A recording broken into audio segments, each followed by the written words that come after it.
Problem समजून घ्या. काय काय सांगितले आपल्याला. ₹2000 is invested at annual rate of interest of 10%. आपल्याला या दोन गोष्टी दिलेल्या आहे. पहिलं दिलेलं आहे हे प्रिन्सिपल तुमचं, बरोबर आहे. त्यानंतर इथं दिला तुम्हाला 10% रेट ऑफ इंटरेस्ट. पुढे दिलेलं आहे what is the amount after 2 years. हे दिलेलं आहे number of years. If compounding is done, आपल्याला किती पद्धतीने सांगितलं तर 4 पद्धतीने तुम्हाला याची अमाऊंट शोधून काढायची आहे. ओके, इंटरेस्ट नाही तर फक्त अमाऊंट किती आहे ते शोधून काढायची आहे, ज्यामध्ये तुमचं इंटरेस्ट पण राहील आणि प्रिन्सिपल पण राहील. तर याच्यामध्ये पहिली पद्धत दिली ॲन्युअली.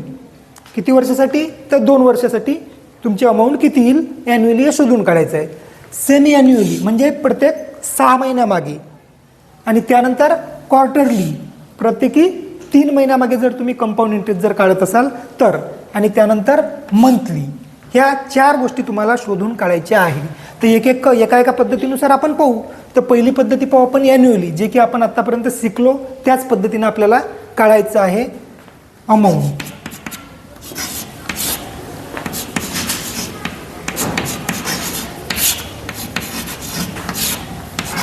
हा आपला फॉर्म्युला राहील, बरोबर आहे. फॉर्म्युल्यामध्ये कोणत्याही प्रकारचा बदल राहणार नाही. फॉर्म्युला आपला हाच राहील. आता याच्यामध्ये ज्या गोष्टी आपल्याला पाहिजे त्या गोष्टी फक्त बरोबर आहेत का नाही ते आपल्याला पाहिजे. तर आपल्याला अमाऊंट काढताना अगोदर पाहिजे आपल्याला पी, त्यानंतर पाहिजे आपल्याला आर आणि त्यानंतर पाहिजे आपल्याला एन. ह्या 3 गोष्टी आपल्याला इम्पॉर्टंट आहे. आता इथं पहिली पद्धत आहे तर इथं तुम्ही ए म्हणून नाव टाका आणि ॲन्युअली मेथडनुसार तुम्ही सॉल्व्ह करत आहात म्हणून तिथं ॲन्युअली शब्द लिहून टाका. ओके, आता त्यासाठी तुम्हाला काय काय पाहिजे तर प्रिन्सिपल तुम्हाला किती दिलेलं आहे 2000. यामध्ये कोणत्याही प्रकारचा बदल होणार नाही. शेवटपर्यंत तुमचं प्रिन्सिपल काय राहील 4ही पद्धतीमध्ये सेम प्रिन्सिपल तेवढंच राहील. तुमचं रेट ऑफ इंटरेस्ट जे आहे ते त्यांनी काय दिलं इयरली दिलेलं आहे, बरोबर आहे. आपल्याला काय सांगितलेलं आहे तर ॲन्युअल रेट ऑफ इंटरेस्ट म्हणजेच % पर एनम हा आपला फिक्स ठरलेला आहे 10%. ज्यावेळेस आपण इयरली याचं कंपाऊंड इंटरेस्ट काढू त्यावेळेस आपल्याला 10%च आकारायचं आहे. ओके, त्यानंतर नंबर ऑफ इयर्स आपल्याला दिलेला आहे 2 इयर्स. यामध्ये कोणत्याही प्रकारचा सध्या तरी बदल होणार नाही. पुढे आपण पाहू काय बदल करायचा आहे. प्रिन्सिपल घेतला आपण 2000, 100 प्लस आर किती दिलेला आहे आपल्याला 10 आणि नंबर ऑफ इयर्स दिलेलं आहे 2 इयर्स. त्यानंतर 2000 आता इथे डायरेक्ट जर हे केलं आपण तर इथे 1.1 बरोबर आहे. आणि त्याच्या पुढची स्टेप 1.1 इंटू 1.1 हे येईल 1.21 बरोबर आहे. 1.21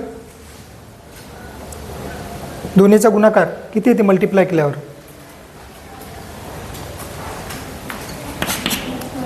ओके, त्यानंतर या तिन्ही याचा गुणाकार करून घ्या किती येते बघा. या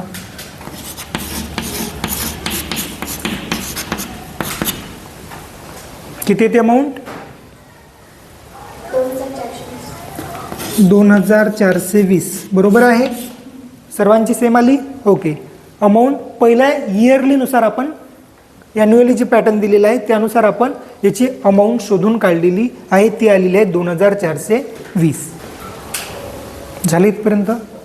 ओके, आता आपल्याला काय करायचं दुसरी मेथड पाहायची आहे सेमी ॲन्युअली. जर आपलं जे इंटरेस्ट आहे ते केव्हा आकारणार आहोत आपण प्रत्येकी 6 महिन्यानंतर आपण आपलं इंटरेस्ट आकारणार आहोत. चक्रवाढ व्याज कधी करायची आपल्याला तर वर्षाने नाही तर 6 महिन्याने. आपण 6 महिन्याचाच दर ठरवलं. जसं की आता तुम्ही जर एखाद्या गावातल्या सावकाराकडून जर पैसे काढले जिथं आपण वर्षाचे त्यांना बँकेमध्ये जर गेलं तर वर्षाचा रेट राहते, परंतु त्यांच्याजवळ म्हटलं तर ते म्हणते महिन्याचे आम्हाला एवढे टक्के लागतील. ते महिन्यानं घेतात तेवढे. तशाच पद्धतीने आता हा जो व्यक्ती असेल तो सेमी ॲन्युअली म्हणते. तो म्हणते जरी हे असेल तर पण आम्हाला दर 6 महिन्याने आमचं व्याज पाहिजे.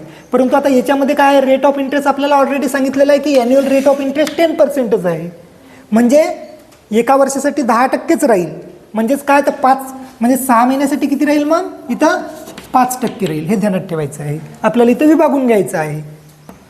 याला कमी कमी करत न्यायचं आहे. जसे भाग केले आपण 10चे आपण किती भाग केले आता इथं 2 केले भाग. कारण काय तर एका वर्षाचा इंटरेस्ट किती आहे 10% आहे म्हणून आपण त्याला भागेला 2 केलं ते आलं 5%. त्यानंतर आता नंबर ऑफ इयर्स आहे. इथे इयर किती दिलेले आहे आपल्याला? 2 वर्ष दिलेले आहे. एका वर्षामध्ये 6 महिने किती राहतात? 2 वेळा राहतात. म्हणून 2 वर्षामध्ये किती राहतील? 4 वेळा राहतील. म्हणजे आपलं नंबर ऑफ इयर्स काय राहील? 4 राहील. हे ध्यानात ठेवायचं आहे आता आपल्याला. कारण ते सेमी अॅन्युअली आहे. 6 महिने 24 महिने होऊ लागले. म्हणून आपल्याला ते 4 वेळा तिथं आपल्याला काय लागेल? नंबर ऑफ इयर्स लिहावं लागेल. हे ध्यानात ठेवायचं आहे. इंटरेस्ट आपण काय केला? कमी केला आणि नंबर ऑफ हे गेलेला आहे तर तो वाढवला, नंबर ऑफ इयर्स वाढवला. हे ध्यानात ठेवायचं आहे. तर आता या फॉर्म्युल्यामध्ये तेवढा आपल्याला बदल करायचा आहे.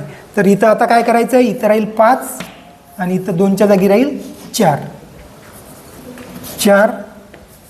इथं काय राहील? 1.05. बरोबर आहे? 1.05 पाहून घ्या. 1.05 1.05 त्यानंतर 1.025 होते का बघा? 1.025 होते. पहा कॅल्क्युलेटरनं करा.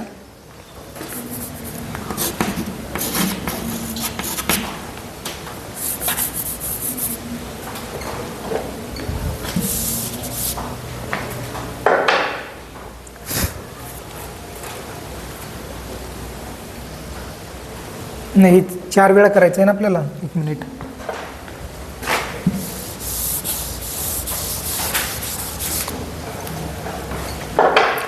हे 1.05 आलं का?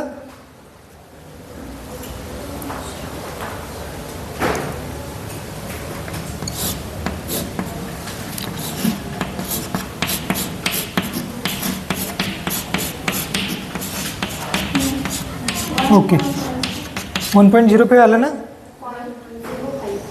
हो, 1.05. ओके. त्यानंतर या 4 वेळा यांचा गुणाकार आणि या 2000 सोबत सुद्धा त्यांचा गुणाकार करायचा आहे. ओके, किती येते याचा गुणाकार इथे लिहून टाकायचा आहे. पहा 4 याचा किती येते ते येईल? 1 पॉईंट काहीतरी येईल. 1.21. ओके. आणि जेवढी काही संख्या ऑलरेडी आली असेल त्यांच्यासोबत 2000 सोबत मल्टिप्लाय करा.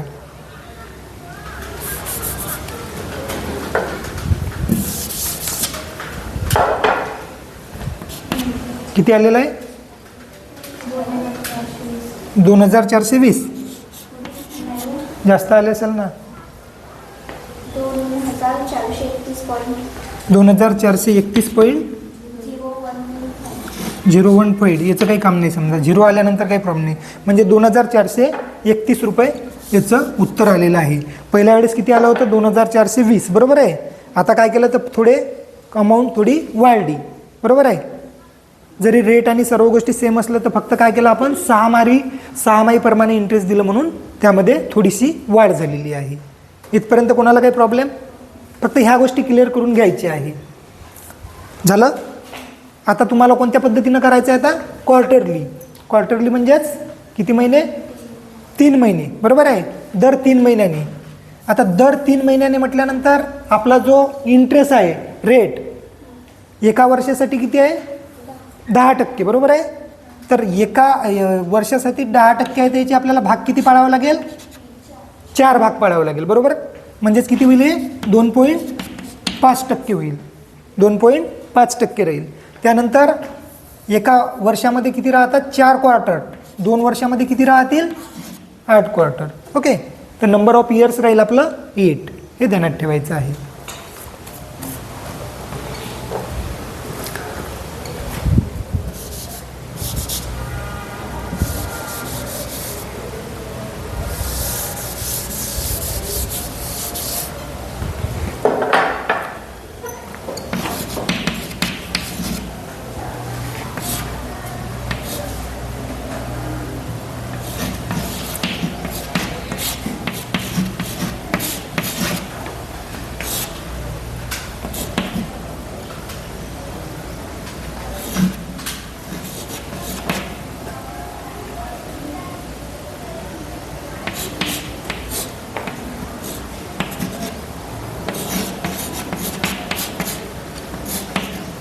आता ह्या 8 वेळा तुम्हाला गुणाकार करायचा आहे याच्यासोबत. ओके.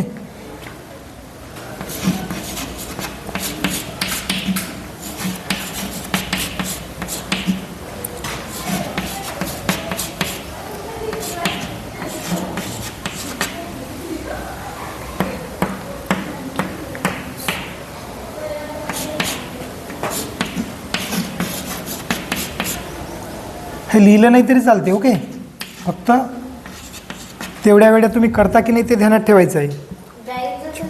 केलं नाही तसं नाही जमत. ते प्रत्येक वेळेस त्यांच्यासोबत गुणाकारच करत न्यायचं आहे आपल्याला. लिहिलं नाही तरी चालते, परंतु करा पूर्णच लागते प्रोसेस तुम्हाला 8 वेळा. 1 2 3 4 5 6 7 8.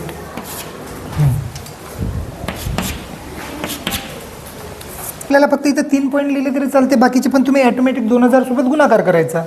लिहायचं 1.21 बस एवढं लिहिलं तरी चालते. बाकीचे सर्व संख्यासोबत याच्यासोबत गुणाकार करायचा आहे 2000 सोबत. डायरेक्ट नाही चालत, स्टेपच आहे त्याची ती.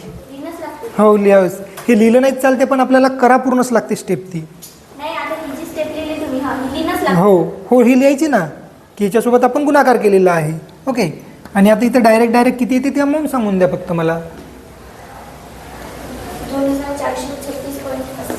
2436.80. ओके, ही झाली आपली तिसरी मेथड. Okay, quarterly. आता काढायचं आहे मंथली. झालं? इथपर्यंत झालं सर्वांचं? काही प्रॉब्लेम आहे कोणाला? नाही. तर आता मंथलीमध्ये काय करायचं आहे? हे 10% आपला रेट ऑफ इंटरेस्ट आहे. किती महिन्याचा आहे हा? 12 महिन्याचा. म्हणून भागेला करायचे 12. एका महिन्याचा रेट ऑफ इंटरेस्ट किती येते? किती येते? 0.83. जे काय असेल ते घेऊन घ्यायची आहे संख्या. ओके, त्यानंतर आपल्याला पाहिजे इथं मंथली. म्हणजे मंथली किती येईल इथं? 12. बरोबर आहे? 2 वर्षामध्ये 12 महिने राहील, एकूण महिने 24 महिने होतील. हे तुम्हाला एवढं करायचं आहे. हे घरी केलं तरी चालेल. ओके, कारण 24 वेळा तुम्हाला इथं गुणाकार करायचा आहे. ओके, एवढं काही अवघड येत नाही. फक्त आपल्याला या सर्व गोष्टी जर असं विचारलं ॲन्युअली, सेमी ॲन्युअली, क्वार्टरली आणि मंथली, तर तुम्हाला ते माहीत असलं पाहिजे. म्हणून एकाच प्रॉब्लेममध्ये आपण या सर्व गोष्टी घेतलेल्या आहेत. ओके, उद्या आपण बाकीच्याही गोष्टी पाहायच्या आहे की ह्या गोष्टी दिल्या, या व्यतिरिक्त काही दिलं तर ते बघायचं आहे. कधी कधी आपल्याला प्रिन्सिपल दिलेलं नसेल, इंटरेस्ट दिलेलं असेल, तर मग प्रिन्सिपल कसं शोधून काढायचं. त्यानंतर रेट ऑफ इंटरेस्ट दिला नसेल, बाकीच्या गोष्टी दिल्या असेल तर त्या कशा शोधून काढायच्या आहेत, ह्या सर्व आपल्याला पाहायचं आहे. त्यानंतर आपल्याला जर सिम्पल इंटरेस्ट दिलं असेल आणि दोन्ही इंटरेस्ट दिलं आणि त्याच्यातला डिफरन्स काढा म्हटलं असतं, तर ते कसा शोधून काढायचा. तर ह्या सर्व गोष्टी आपल्याला शोधायच्या आहे. दोन्हीच्यामध्ये कितीचा फरक पडते, आणि दोन्ही गोष्टी दिल्या असेल तर त्याचं प्रिन्सिपल काय असेल, प्रिन्सिपल दिलं नसेल तर ह्या सर्व गोष्टी तुम्हाला कशा शोधून काढायच्या ते उद्याच्या लेक्चरमध्ये आपण पाहू. ओके.